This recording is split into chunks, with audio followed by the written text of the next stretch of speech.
اور مخالفین کو ہم نے کتنے موقع فراہم کر دیے ہیں اپنے اوپر تنقید کروانے کے. آپ ہو سکتا ہے نہ نکلتے ہوں، میں بھی، مجھے ویسے امید تو نہیں کہ آپ گھر میں یا مخصوص علاقوں میں رہتے ہوں. بعض جگہ بہت اچھا جلوس نکلتا ہے، بالکل سلیقے کے ساتھ نعت خوانی، فضائل مصطفیٰ بیان ہوئے، ختم ہو گیا. لیکن نکلیے ذرا روڈوں کے اوپر، جا کر دیکھیں ذرا کیا ہو رہا ہے. میلے ٹھیلے لگ گئے ہیں، ڈھول ڈھمکے پہ لڑکے ڈانس کر رہے ہیں، مسجدوں کے چھجوں پہ ڈانس ہو رہا ہے، لڑکیوں کو حور بنا کے بٹھایا ہوا ہے، چپس تقسیم ہو رہے ہیں، ہزاروں کی تعداد میں لوگ جھپٹ رہے ہیں، جمعہ قضا ہو رہا ہے، نمازیں قضا ہو رہی ہیں، کوئی پرواہ نہیں ہے. اور جی کیوں آئے؟ 12ویں منانے کے لیے آئے. لائٹنگ کر کے، تغرے بنا کر، نقوش بنا کر، اونٹ کھڑے کر کے، پہاڑ بنا کر میلہ بنا دیا ہے. عورتیں مرد نکل کر تفریح کے لیے باہر نکل رہے ہیں، جسم سے جسم مس ہو رہا ہے مرد عورت کا، لیکن ثواب کی نیت سے نکلے ہوئے ہیں. صاحب بھئی ہم تو دیکھنے جا رہے ہیں کہ 12ویں کی لائٹنگ کیسے، روک کے تو بتائیں، نمازی بنائیں ان کو. اب جب ہم اس قسم کی نشاندہی کرتے ہیں، پھر وہی بھئی یہ سنیوں کے خلاف بولتے ہیں. ارے بھائی کیا ان خرافات کرنے والے کو آپ سنی کہیں گے؟ میں کہتا ہوں خدا کی قسم، اگر سنیت سے خارج کرنا نا ان لوگوں کو کرو. لیکن ہمارے الٹا حساب ہے، جو ایک عالم دین اصلاح کرے بولتے لگتا نہیں سنی، اس کو خارج کر دو. ویسے ہی کام کرنے والے انگلیوں پہ گنے جا سکتے ہیں. اس قسم کے لیڈروں کی حماقت کہوں یا اس کو حکمت کہوں، ان کے نزدیک حکمت ہی ہوگا، میں تو حماقت کہوں گا کہ آپ گنے چنے افراد کو بھی سنیت سے خارج کرنے کے چکر میں ہیں. تو پھر سنیت کا ہوگا کیا یہ بتائیں؟ جاہلوں کے ہاتھ میں دے دیں ہم سنیت کو. تو اس طرح کی تائید کی وجہ سے بھی لوگ اطاعت سے دور ہو گئے.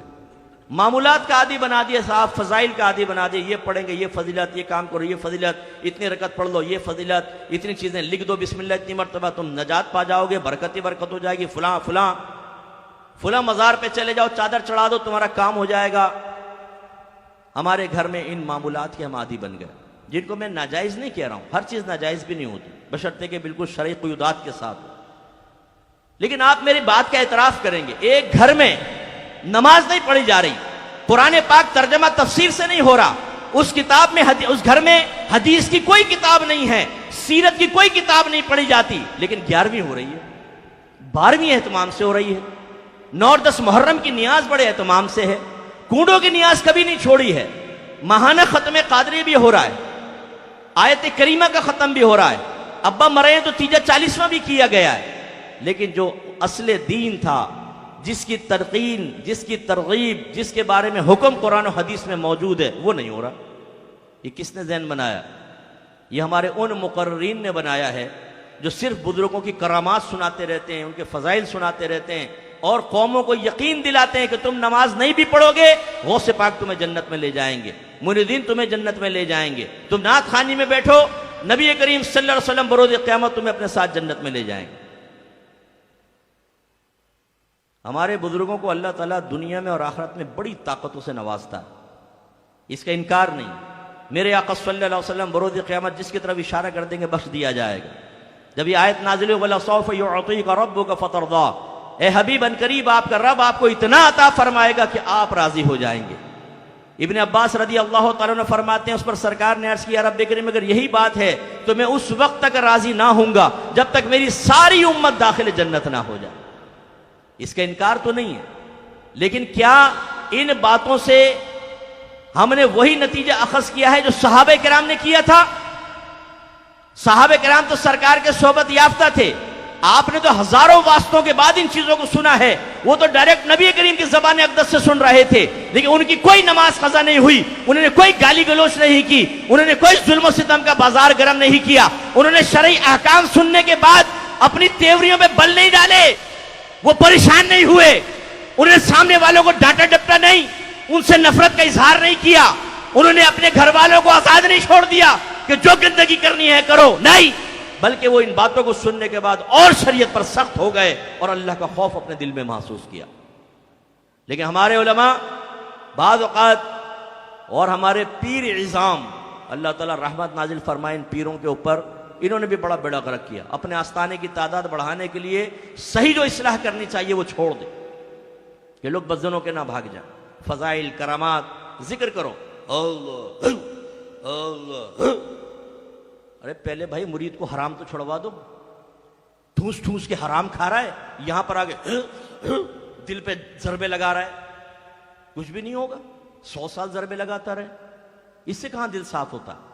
موت کو وہ یاد نہیں کر رہا، استغفار وہ نہیں کرتا، قرآن پاک کی تلاوت وہ نہیں کرتا، اچھوں کی صحبت میں وہ نہیں بیٹھتا، ہر قسم کے گناہ وہ کر رہا ہے، آپ دل پہ ضربے لگا رہے اور کہہ رہے ہیں پاک ہو جائے گا دل، اور پھر یہ مثل آئینہ ہو جائے گا، تمہیں عرش نظر آئے گا اس میں۔ اب وہ کان میں پوچھے حضور آپ کو کتنی مرتبہ نظر آیا؟ کیسا تھا عرش؟ حضرت نے خود نہیں کبھی دیکھا، چارپائی کا تصور کر لیتے ہیں ہمیشہ ذہن میں اور کہتے ہیں عرش دیکھ لیا ہم نے۔ یہ ڈبے پیر ایسی ہوتے ہیں، یہ اس طرح بہلاتے رہیں گے بیٹا آپ کو، آپ آوارہ گردیاں کریں، ہر طرح کا غلط کام کریں، پھر آگے 1 لاکھ کا چیک دیں پیر صاحب کو اور کہیں کہ حضور کچھ باطنی حالت خراب ہے، پتہ نہیں میرے آخرت میں کیا ہوگا، چیک لے کے جیب میں رکھیں گے، بیٹا تو فکر کیوں کرتا، فقیر ہے نا، یعنی کرو آوارہ گردی، کوئی مسئلہ نہیں ہے، کرو لگے رہو، ہے نا ہم۔ ان لوگوں نے بیڑا غرق کر دیا ہماری قوم کا۔ امام غزالی رحمۃ اللہ علیہ فرماتے ہیں کہ جس مقام پہ کوئی ایسا عالم دین ہو جو لوگوں کو صرف اللہ کی رحمت کے واقعات بتائے، اللہ کے عذاب سے نہ ڈرائے، اس مقام پر شیطان کو آنے کی ضرورت نہیں، یہی کافی ہے۔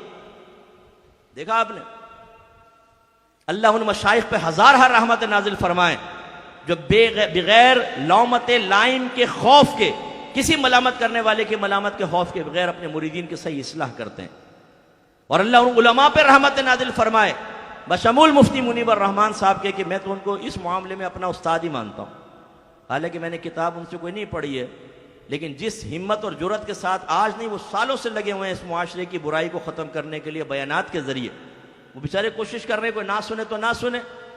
حضرت نوح علیہ السلام نے 950 سال تبلیغ کی تھی اور ان کی قوم نے نہیں سنا تو ٹھیک ہے، پھر ان کا قصور تھا نا، لیکن ان جیسے علماء جو قوم کے سامنے اپنے بچوں سے پیار اور محبت رکھتے ہوئے آپ کی آخرت کی فکر میں اپنے دل کو جلاتے ہیں، اللہ ان پر اپنی رحمت نازل فرمائے۔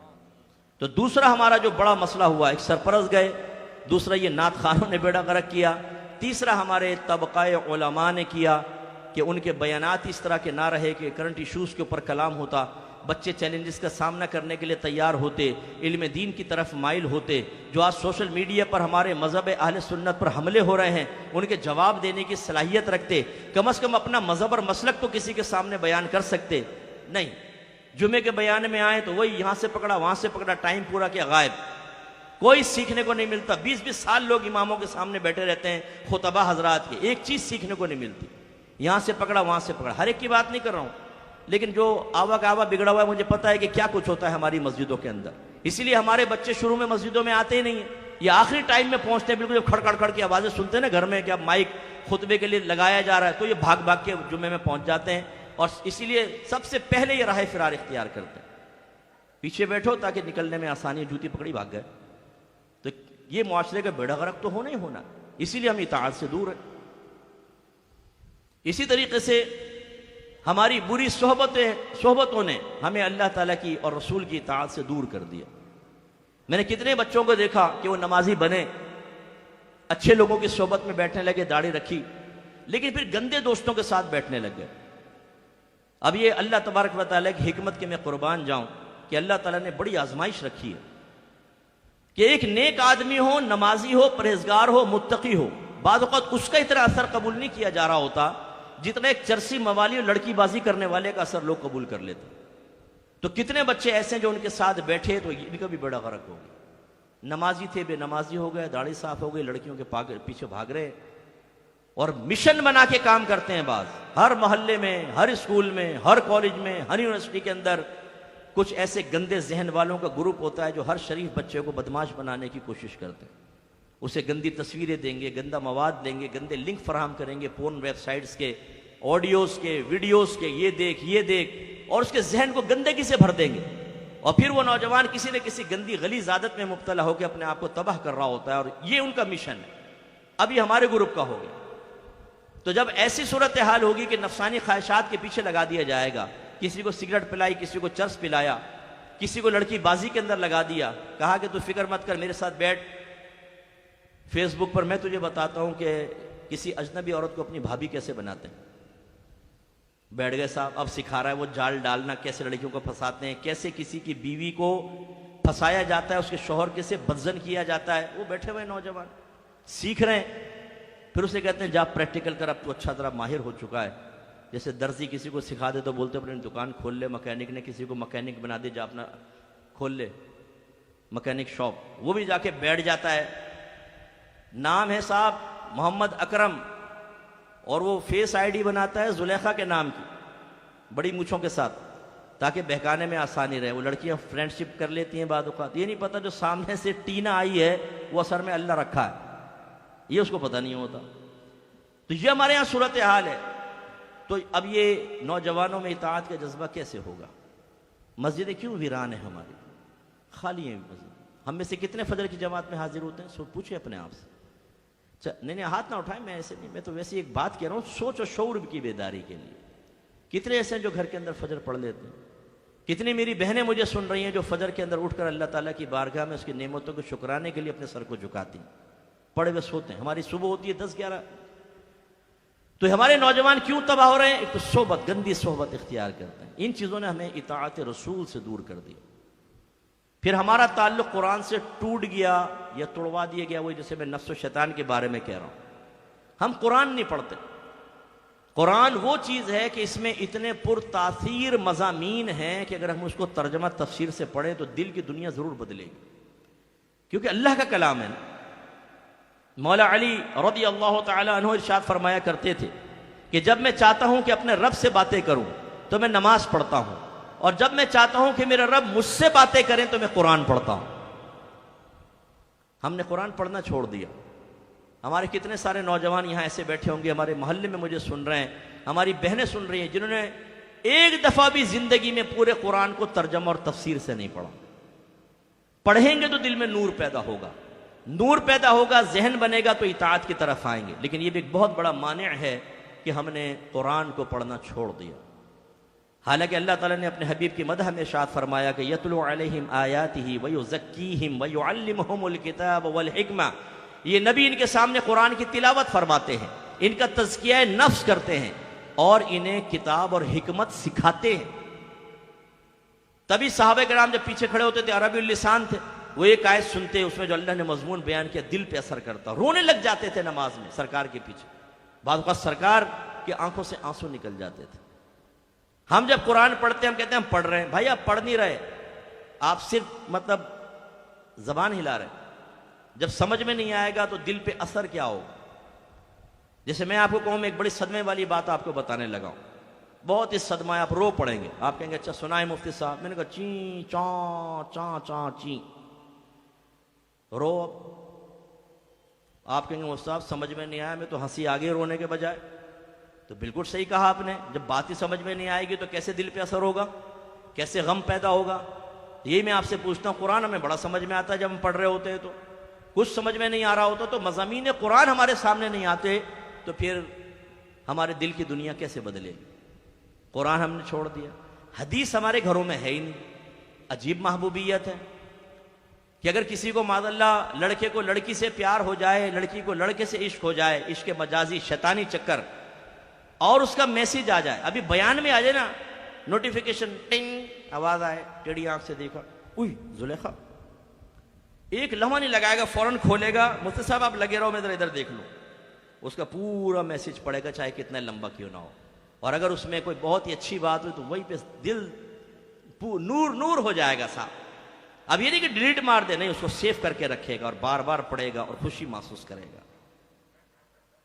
میں کہتا ہوں واقعی اس کو سچی محبت ہے. اگر واقعی ایسا تو واقعی اس کو کچھ نہ کچھ محبت ہے.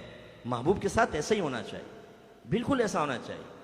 اب ہم بھی تو یہ دعویٰ کرتے ہیں کہ ہمیں نبی کریم صلی اللہ علیہ وسلم سے محبت ہے، ہم محب ہیں، سرکار ہمارے محبوب ہیں، لیکن سرکار کی حدیث پڑھنے کے بعد کبھی ایسی لذت ہم نے محسوس کی ہے؟ کبھی ایسا پیار محسوس کیا ہے؟ کبھی اتنے استغراق کے عالم میں اتنی توجہ کے ساتھ ہم نے حدیث کو پڑھا ہے؟ ہمارے گھر حدیثوں سے خالی ہوگا. کسی کے گھر میں سیاہ ستہ کا سیٹ شاید ہی ہو، شاید ہی بہت سارے ایسے بیٹھے ہوں گے جنہوں نے کبھی بخاری کو اپنے ہاتھ میں لے کر دیکھا ہو، بلکہ آنکھوں سے بھی دیکھا ہو، ہاتھ میں لینا دور کی بات، بہت ہی کم. تو جب قرآن نہیں پڑھیں گے، حدیث نہیں پڑھیں گے، دل میں نور کیسے پیدا ہوگا؟ قرآن بھی یاد رکھیں اللہ کا کلام وحی ہے، حدیث بھی وحی ہوتی ہے. اس میں فرق یہ ہوتا ہے کہ جو قرآن کی وحی ہوتی ہے اس میں مفہوم بھی اللہ کی طرف سے ہوتا ہے اور الفاظ بھی اللہ کی طرف سے ہوتے ہیں. نبی کریم اپنے پاس سے الفاظ نہیں بدل سکتے، وہی بیان کریں گے جو اللہ نے نازل فرمائے، جو الہام فرمائے، انہی کے ذریعے وہ مفہوم بیان ہوگا. حدیث یہ اللہ تعالیٰ الہام فرماتا ہے اپنے نبی کو، یہ بھی وحی ہوتی ہے، لیکن اس میں سرکار کو اجازت ہوتی ہے کہ آپ اپنے الفاظ میں اس کو بیان کر دیں. اسی لیے قرآن کو کہتے ہیں وحی جلی اور حدیث کو کہتے ہیں وحی خفی. ہیں دونوں اللہ کے کلام، اور دونوں چیزیں ہم نے چھوڑ دی، تو پھر کیسے اطاعت کی طرف آئیں گے؟ اسی طریقے سے ہم نے اطاعت کے لیے بہت ضروری چیز ہوتی ہے کہ جو آپ کا مقتدا ہوتا ہے، جو بڑا ہوتا ہے، آپ اس کے بارے میں جانیں، آپ اس کے بارے میں غور و تفکر کریں. یہ چیز اطاعت کی طرف لے کر آتی ہے. اس کا پیار بڑھائیں، اس کی محبت بڑھائیں. آپ دیکھیں جس کو عشق